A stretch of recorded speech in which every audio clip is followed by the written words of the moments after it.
प्रणाम मंत्र आनंद वचनामृतम तृतीय खंड।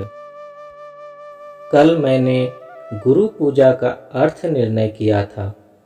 कल संध्या काल मुझसे एक लड़के ने प्रणाम मंत्र की व्याख्या करने के लिए कहा था।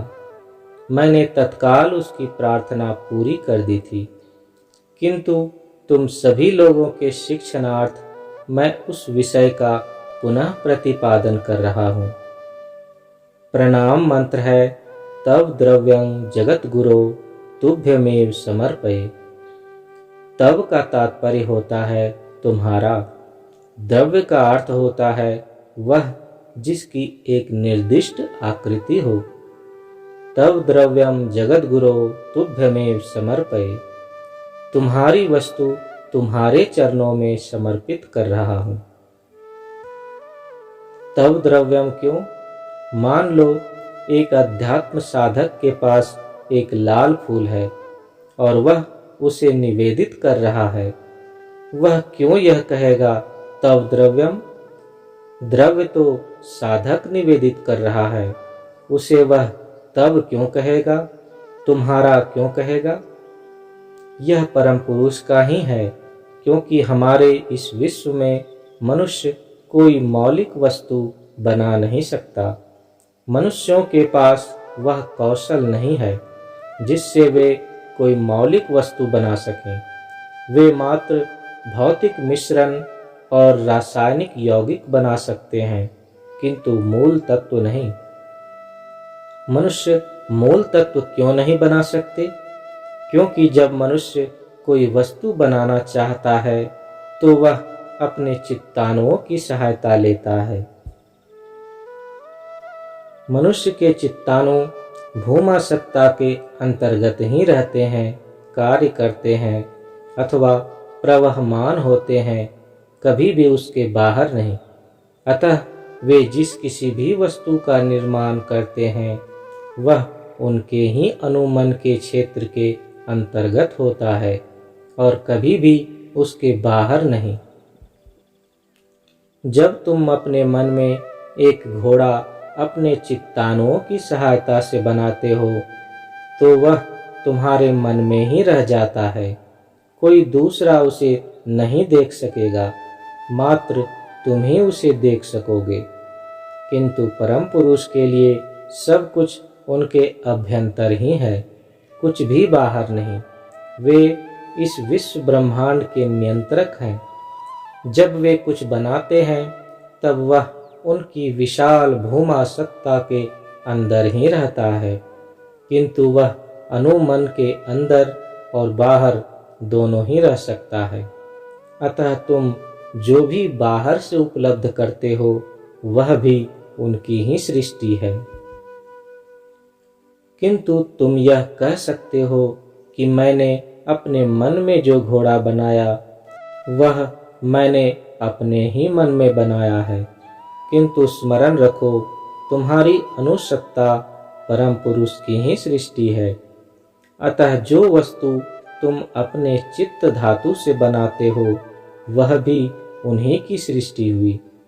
तुम्हारी अनुसत्ता शून्य से नहीं आई है, वह भी परम पुरुष के अथाह सागर से निःसृत है।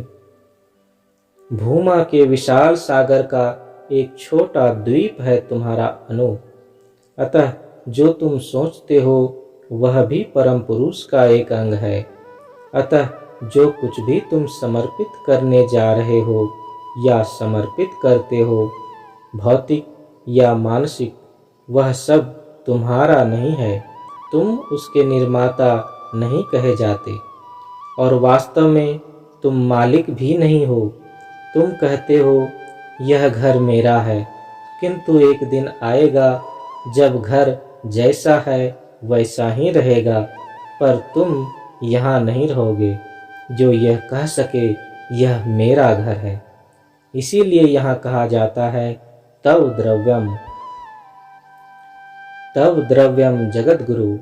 जगत गुरु कौन है? मूल धातु गम जो क्विप प्रत्यय जगत। क्विप प्रत्यय संस्कृत में किसी विषय का स्वभाव बताने के लिए लगाया जाता है। यहाँ मूल धातु गम का अर्थ है जाना और क्रिप प्रत्यय उसका स्वभाव। चलना ही जिसकी विशेषता है, चले जाना ही जिसकी स्वभावगत विशेषता है, वही है जगत। इस अभिव्यक्त जगत में सब कुछ चलमान है, अतः जो कुछ भी चलमान है वह सब जगत है, और जो भी चलमान है वह परम पुरुष की चित्तानुसंजात सृष्टि है।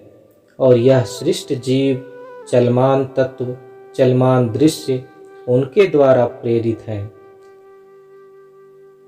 वे उन सृष्ट प्रत्येक और सभी सत्ताओं को मोक्ष के लिए सहायता प्रदान करते हैं, अतः वे ही गुरु हैं प्रत्येक सृष्ट अनुसत्ता के लिए। आब्रह्म स्तंभ सृष्टिकर्ता ब्रह्मा से घास की पत्ती तक सबको उनसे सहायता मिलती है, और वे ही सबके गुरु हैं, इसीलिए वे जगत गुरु हैं। हे जगत गुरु, मैं तुम्हें समर्पित करता हूँ। क्या मैं तुम्हें तुम्हारी ही वस्तु से, तुम्हारे ही द्रव्य से तुम्हें संतुष्ट करने का प्रयास कर रहा हूँ? मैं स्वयं तो कुछ करने में असमर्थ हूँ। मैं तुम्हें तुम्हारी ही सृष्ट वस्तु से प्रसन्न करने का प्रयास कर रहा हूँ। तुमने ही जो बनाया है उसे समर्पित करके तुम्हें सुखी करने का प्रयास कर रहा हूँ।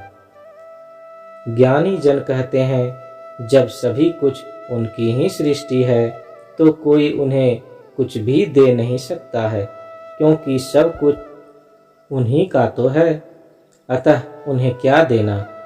कोई यह कह भी कैसे सकता है कि मैं तुम्हें यह दे रहा हूँ। किंतु भक्त जन कहते हैं, हाँ ज्ञानी जन, यह सत्य हो सकता है कि सभी कुछ उनकी ही सृष्टि है और सभी कुछ उनका ही है, किंतु सभी कुछ उनका होने के बावजूद मेरा अहंकार मेरे मन में दुर्जेय है। उस अनुभाव मैं हूँ को सदा से मैंने अपना सोचा है, और यह अहंकार कभी कभी यह कहता है, ओह मैं नहीं जानता कि ईश्वर कौन है। वस्तु स्थिति यह है कि तुमने अपने मन में एक मनुष्य बनाया। तुम्हारा नाम मान लो क है, और तुम्हारा छोटा मनः सृष्ट मनुष्य कहता है, मैं श्री क को नहीं पहचानता। और तुम तो श्री क हो, यह भी सत्य है, और उस छोटे आदमी को तुमने ही अपने मन में बनाया है, यह सत्य है। ऐसी ही होती है मनुष्य के अहंकार की मूर्खता। तो भक्त कहता है, अवश्य ही ज्ञानी जी, सब कुछ परम पुरुष का ही है, किंतु मेरा अहंकार कहता है कि मेरा मन मेरा है। वास्तव में ऐसा ही हुआ करता है। मैं स्विट्जरलैंड से आया हूँ, मुझे पासपोर्ट लेना है, मुझे एक पारपत्र लेना है, मुझे अंतिम तिथि बढ़वानी है, और अनेक सारे विचार। यह सभी विचार मनुष्य के अहंकार से जुड़े होते हैं, व्यष्टिगत मन से। तुम कभी सोचते भी नहीं हो कि यह मन भी परम पुरुष का ही है। सभी इसी प्रकार सोचते हैं। ये अहंकार की कथाएं हैं। भक्तगण कहते हैं, मेरे सब अहंकार की अभिव्यक्तियां मेरे मन के मैं भाव में छिपी हुई हैं। यह सब परम पुरुष के हैं अवश्य, किंतु इन सब में भरा हुआ है मेरा मैं। अतः रत्नाकरस्तव गृहं गृहिणी च पद्मा, देयं किमपि भवते पुरुषोत्तमाय, आभिर्वामनयना प्रीत मानसाय, दत्तम मनः यदुपते त्वमिदं गृहान। हे परम पुरुष, तुम इस भुवन के निर्माण करता हो। यह भुवन अनेकानेक मणियों और रत्नों से भरा हुआ है। तब तुम्हें मेरे जैसे दीन जनों से क्या कुछ अपेक्षा हो सकती है? संभवतः नहीं होगी। सभी मणियाँ, सभी रत्न, सभी कुछ और संसार की संपूर्ण धन संपत्ति तुम्हारी ही है। महामाया तुम्हारी गृहिणी है और वह स्वयं तुम्हारी इच्छा होने से सब कुछ दे सकती है। नागपुर में तुम कहो कि मुझे आम चाहिए तो वे तुरंत उसकी आपूर्ति कर सकेंगी। महामाया तुम्हारी पत्नी है, अतः तुम्हारे पास किसी चीज की कमी हो ही नहीं सकती। तुम्हें कभी कोई कमी नहीं हो सकती, अतः मैं तुम्हें क्या दे सकता हूँ। किंतु मैंने सुना है कि तुम्हारे बहुत बड़े भक्तों ने अपनी सबला भक्ति और प्रेम के द्वारा तुम्हारा मन तुमसे छीन लिया है। मैं तो बहुत बड़ा भक्त हूँ नहीं, बड़े भक्तों ने तो तुम्हारा मन ले ही लिया है, अतः तुम्हारा मन खो गया है। तुम्हारे पास एक वस्तु की कमी हो गई है और वह है मन। किंतु तुम्हें निराश नहीं होना चाहिए। मेरे पास मन है, मैं उसे ही समर्पित कर रहा हूँ। तव द्रव्यम जगत गुरो तुभ्यमेव समर्पये। सब कुछ मेरे सहित तुम्हारे श्री चरणों में समर्पित है। कृपा करके हे नाथ उसे स्वीकार कर लो। श्री श्री आनंद मूर्ति, पटना, 5 अक्टूबर 1978।